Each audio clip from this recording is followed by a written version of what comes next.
Rihla menjadi bagian terpenting dalam dakwah. Jadi ada beberapa alasan kenapa Abi buat program Rihla.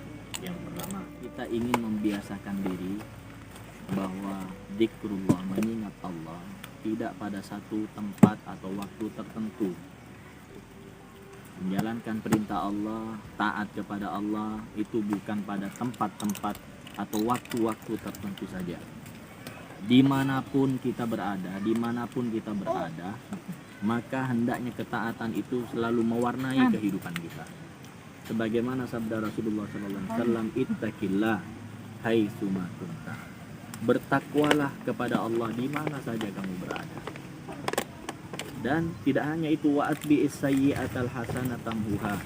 Iringilah kesalahanmu, kelemahan dan kekuranganmu dengan kebaikan, agar kesalahan semua dosa dimaafkan oleh Allah Subhanahu wa taala.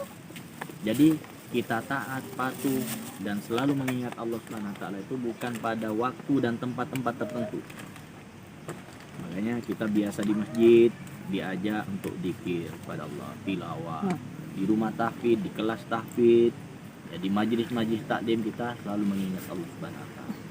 Dan ini menjadi pelajaran penting. Rihla itu ingin membiasakan kita agar kita selalu terpaut hati ini untuk selalu mengingat Allah Subhanahu wa taala. Agar selalu mengkondisikan jiwa raga kita selalu dalam ketaatan kepada Allah Subhanahu wa taala. Jadi bukan hanya di masjid, bukan hanya di majelis taklim, bukan hanya di kelas-kelas tahfidz, ya, atau di majelis-majelis seperti kajian kitab tahsin, kita harus dekat dengan Allah Subhanahu wa taala.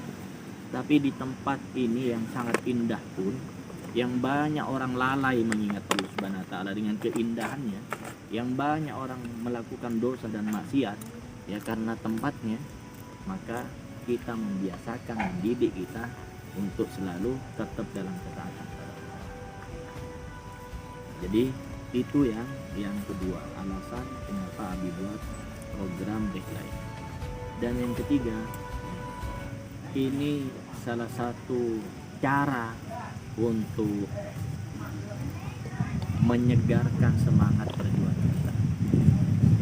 Jadi melalui Rihla ini sebenarnya itu salah satu cara untuk memperkokoh, ya, kesolidan kita, untuk memperkuat semangat perjuangan kita. Makanya selesai Rihla itu harus hadir lagi semangat, ya, untuk mengobarkan semangat dakwah, untuk mengobarkan semangat kebaikan dalam kehidupan kita. Jadi itu yang menjadi 3 alasan utama kenapa dibuat program Rihla, dan insya Allah nanti menjadi agenda rutin. Jadi nanti tidak ada tempat wisata kecuali di sana ada tempat di mana kita berzikir kepada Allah, di mana kita melakukan majlis yang sangat dicintai oleh Allah dan Rasul. Dan sekaligus ini akan menjadi saksi di hadapan Allah. Ya, wisata Batu Anoman. Ya, nanti akan menjadi saksi di hadapan Allah Subhanahu wa taala bahwa di sini kita telah menghidupkan sunnah-sunnah Rasulullah, menghidupkan syiar Islam. Itu mungkin yang melatar belakangi adanya pelaksanaan Rihla pada hari ini. Dan nasihat dan pesan yang ingin Nabi sampaikan pada acara Rihla ini yaitu 3 hal yang perlu menjadi perhatian kita. Dan sebelum Nabi menyampaikan 3 hal ini, ketika kita hancur dalam aktivitas dakwah, dalam perjuangan dakwah, dalam kebaikan amal soleh, itu pasti akan dihadapkan dengan banyak tantangan. Ya. Kita berumah tangga misalnya, itu sebuah kebaikan. Siapa yang melakukan pernikahan, maka separuh agama sudah dia lakukan, tinggal separuhnya lagi untuk disempurnakan.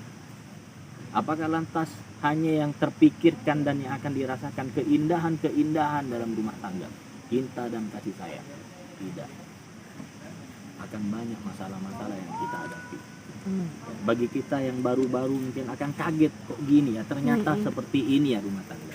Tidak seindah yang dibayangkan. Tidak seperti yang dibayangkan oleh para remaja tentang indahnya cinta dan Tesiga sinetron atuh. Ya. Jadi pernikahan atau rumah tangga itu sebuah kebaikan besar. Makanya kalau memang sudah ada kemampuan jangan tunda-tunda.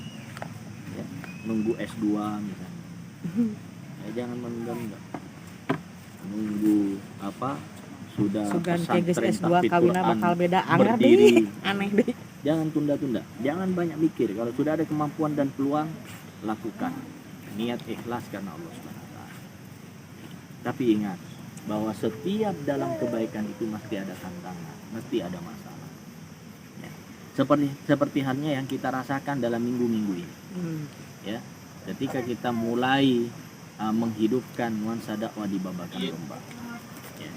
Dan itu sebuah prestasi, akselerasi ya, yang sangat cepat kita menghadirkan sebuah kebaikan di Babakan Domba. Apakah dengan seperti itu ya lantas tidak akan ada masalah? Akan muncul masalah. Yang awalnya memang Abi tidak pernah takut menghadirkan sebuah kebaikan. Ya. Dan Abi tahu kalau setiap kebaikan yang dihadirkan itu, apalagi kebaikan-kebaikan yang nilai manfaat Besar. yang ada di dalamnya itu adalah bernilai besar, bermanfaat besar, mesti akan banyak rintangan dan halangan. Seperti halnya Abi mendirikan ibadah sholat Jumat. Ya. Bukan Abi tidak paham bahwa nanti tidak ada masalah, pasti ada masalah. Dan saat ini kita di Babakan Domba itu menjadi sorotan di masyarakat. Tidak hanya masyarakat Babakan Domba, tapi ini sudah menjadi wacana ya, pembahasan di sampai tingkat kecamatan. Jadi Kang Edet kemarin ke Saguling, ternyata sudah dengar di masyarakat Saguling dengar tentang hebohnya adanya organisasi baru di Babakan Domba. Artinya tantangan kita tidak kecil, tantangan kita besar. Tapi jangan membuat kita takut dan khawatir dengan tantangan-tantangan besar itu. Maka dari itu ada 3 hal yang harus kita perhatikan agar tantangan-tantangan besar itu bisa kita lewati. Ya, agar tantangan-tantangan besar itu bisa kita hadapi. Jadi 3 hal yang harus diperhatikan. Yang pertama yaitu ziyadatul iman. Kita harus memikirkan tentang penambahan kualitas keimanan setiap waktu, setiap saat. Jaddidu imanakum. Perbaharui iman kalian. Stabilkan iman kalian. Jangan lemah di keimanan. Kalau kita lemah di keimanan, kita akan lemah menghadapi tantangan. Kita tidak akan bisa tegar menghadapi gelombang permasalahan. Tapi ketika ziyadatul iman, penambahan iman, bertambahnya iman menjadi prioritas kita, tidak ada artinya hambatan, masalah, rintangan yang menghadang di hadapan kita. Tidak ada artinya. Semuanya akan menjadi kecil. Dan insya Allah dengan ziyadatul iman ini, maka jangan khawatir, ada Allah yang akan mendukung kita, ada Allah yang akan menjaga kita, ada Allah yang akan menolong kita. Kita jangan khawatir kalau kita benar-benar menjaga ziyadatul iman. Makanya perhatikan apa saja yang sekiranya bisa menambah keimanan. Ya, ibadah kita, ya, tilawah kita, dzikir kita, amal soleh kita, perjuangan kita harus benar-benar ya kita jaga, kita tingkatkan sebagaimana harapan Umi Sipa tadi. Jadi benar-benar kuatkan semangat perjuangan itu. Karena di balik perjuangan itu akan bisa menguatkan keimanan. Jadi stabilnya keimanan, bertambahnya keimanan tidak akan membuat kita lemah. Tidak akan membuat kita takut menghadapi berbagai macam rintangan dan masalah di hadapan kita. Jadi kenapa? Ya mungkin ada yang bertanya-tanya, kenapa Abi masih bersikap tenang dengan situasi seperti itu? Ada iman dalam hati Abi. Ketika iman tertanam dalam hati ini, maka orang sebanyak apapun terasa kelihatan sedikit di hadapan Abi. Orang segagah apapun di hadapan Abi akan menjadi kecil di hadapan Abi. Setajam apapun pedang berada di hadapan Abi, adanya iman yang tertancap dalam hati akan menjadi tumpul semua. Jadi itu semua karena keimanan. Abi bersikap tenang. Dan dengan keimanan ini Abi sangat yakin bahwa Allah akan menolong, menjaga, melindungi kita. Dan bahkan Allah akan memberikan solusi di saat kita menghadapi masalah-masalah berat dalam kehidupan, dalam perjuangan dakwah. Dan sebagaimana janji Allah Subhanahu wa taala, "Wa may yattaqillaha yaj'al lahu makhraja." Ya. Jadi siapa yang benar-benar bertakwa kepada Allah Subhanahu wa taala. Jadi ziyadatul iman itu akan melahirkan ketakwaan. Siapa yang benar-benar bertakwa, maka Allah akan mengeluarkan kita dari permasalahan-permasalahan. Wa yarzuqhu min haitsu la yahtasib. Allah akan mencukupi apa yang menjadi kebutuhan dakwah kita. Apa yang menjadi kebutuhan perjuangan kita. Allah yang akan mencukupi. Jangan khawatir. Jangan ada rasa khawatir ketika kita dalam perjuangan. Tapi yang menjadi syarat utama, kunci utama agar Allah memberikan penjagaan, pertolongan, perlindungan, dan bahkan Allah menuntun kita pada hal-hal yang sekiranya kita bisa semakin lebih maju, semakin lebih sukses, maka yang utama tidak bisa ditawar-tawar, yaitu ziyadatul iman. Ya, penambahan iman itu harus benar-benar diperhatikan. Makanya ibadah sholat, ya, terutama sholat berjamaah, dzikir maksurat pagi dan petang, terus tilawatil Quran. Coba kita kalau bisa ada target satu hari satu juz, tilawatil Quran, qiraatil Quran. Pokoknya harus punya target. Berapapun yang kita capai, yang penting kita sudah punya target. Dengan niat kita ingin setiap hari kita harus mencapai satu juz, itu sudah bernilai satu juz. Ya, sekalipun tidak tercapai, Allah akan memberikan pahala satu juz bacaan Quran. Sekalipun di hari ini misalnya kita hanya satu lembar, satu halaman, tapi dengan niat dalam hati itu, Allah akan mencatatnya seperti kita membaca Al-Quran satu juz.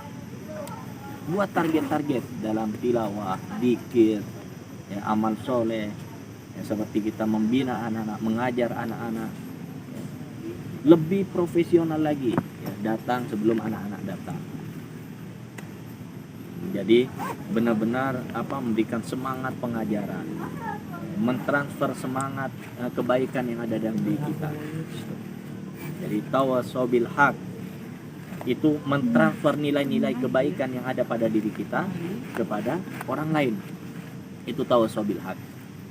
Sehingga kita tidak termasuk orang yang merugi. Jadi ini yang pertama, ya, ziyadatul iman.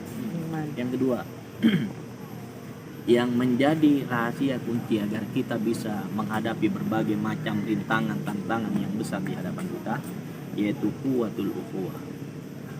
Ya, kuatkan tali persaudaraan di antara kita.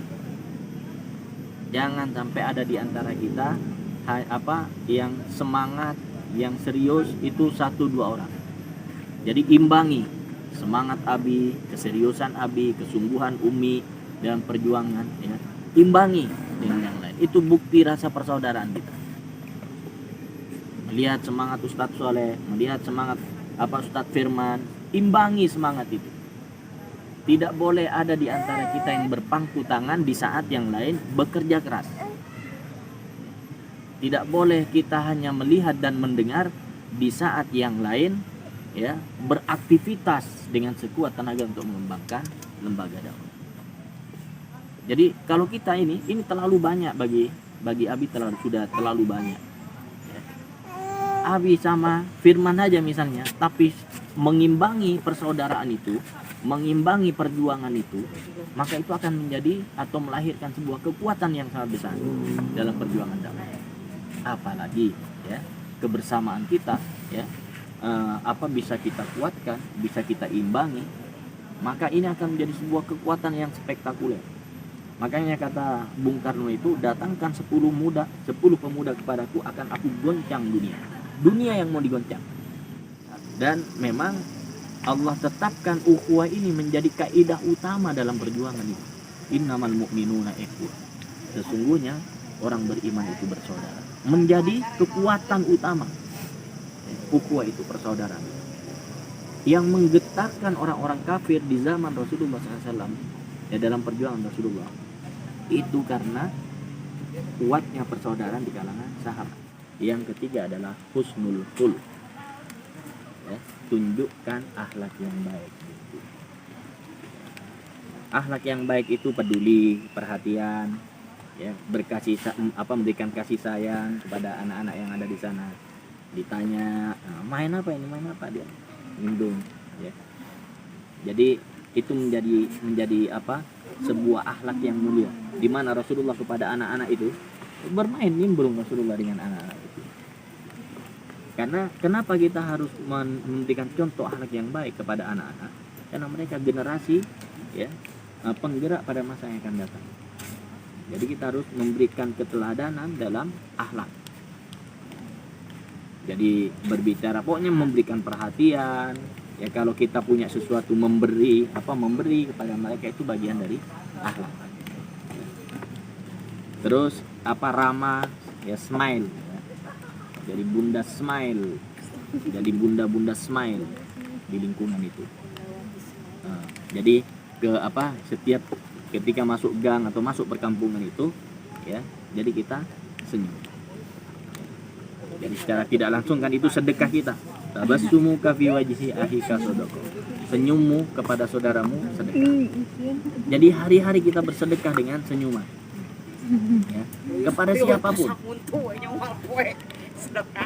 Jadi setiap orang yang kita temui di jalan, assalamualaikum, kayaknya ramah, buat ramah. Sekalipun mungkin sebagian tetangga itu ada yang judes, ya, ada hanya lihat, senyum, tidak membalas. Terus, ya, kita yang ramah, lembut, ya. Kita ramah lembut kepada siapapun di sana. Jadi jangan sampai kita dinilai judes, ya, dengan lingkungan, tidak ramah dengan lingkungan. Ya. Jadi itu menjadi bagian penting untuk menyentuh hati-hati setiap orang yang ada di lingkungan. Target kita mereka adalah sama seperti kita, ya, memiliki kesadaran agama yang kuat, memiliki kebersamaan dalam perjuangan kebaikan, dan itu tidak bisa kita dapatkan kalau tidak ada husnul khuluq. Ya. Makanya esensi dari dakwah Rasulullah SAW itu adalah akhlak. Ya. Innama bu'itsu liutammima makarimal akhlak. Aku diutus adalah untuk menyempurnakan akhlak. Jadi keberadaan kita di tengah-tengah masyarakat, ya, di tengah-tengah umat itu tujuan utama adalah menyempurnakan akhlak, memperbaiki akhlak. Ya, akhlak diantaranya apa? Ada kasih sayang, ada cinta, berkata yang jujur, berkata yang lemah lembut, ya, kepada mereka, mengajak, menyentuh mereka, merangkul mereka, itu bagian dari akhlak. Ya. Jadi peduli itu bagian dari akhlak. Memaafkan itu adalah bagian dari akhlak Rasulullah SAW. Jadi itu 3 nasihat penting yang harus menjadi pegangan kita di saat kita dihadapkan dengan banyak permasalahan. Itu mungkin yang bisa disampaikan, mudah-mudahan bermanfaat. Aku lupa lihat astagfirullah. Wassalamualaikum warahmatullahi wabarakatuh.